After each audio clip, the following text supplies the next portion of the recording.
Transjakarta ngalah dengan moge meski lampu merah. Viral rombongan pemoge menerobos lampu merah. Dalam video diunggah oleh akun Instagram @drobey_official terlihat sejumlah kendaraan tengah mengantri di perempatan lampu merah Kuningan, Jakarta Selatan pada Minggu 16 Juli 2023.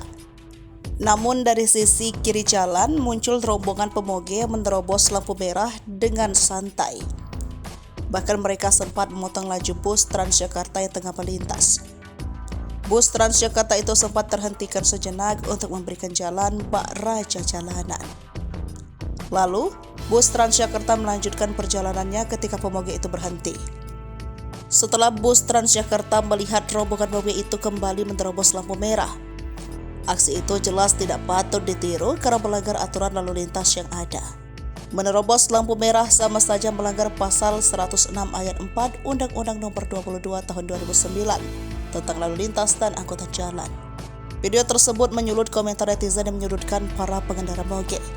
Sebagian menilai pengendara moge bertindak arogan dan tak taat aturan, tapi meminta dimaklumi karena memakai motor besar. Dilansir dari Warta Kota, Jusri Pulubuhu, founder and training director Jakarta Defensive Driving Consulting, mengatakan tak bisa dipungkiri bahwa saat San Mori ada beberapa oknum yang menjadikannya sebagai ajang kebut-kebutan. Sunday Morning Ride awalnya dilakukan untuk menikmati berkendara di jalan yang lenggang. San Mori biasanya dilakukan para pengendara sepeda motor secara bersama-sama. Justru mengatakan siapapun yang melakukan San Mori mulai dari pengendara pribadi hingga komunitas tidak boleh mengganggu keamanan dan ketertiban lalu lintas.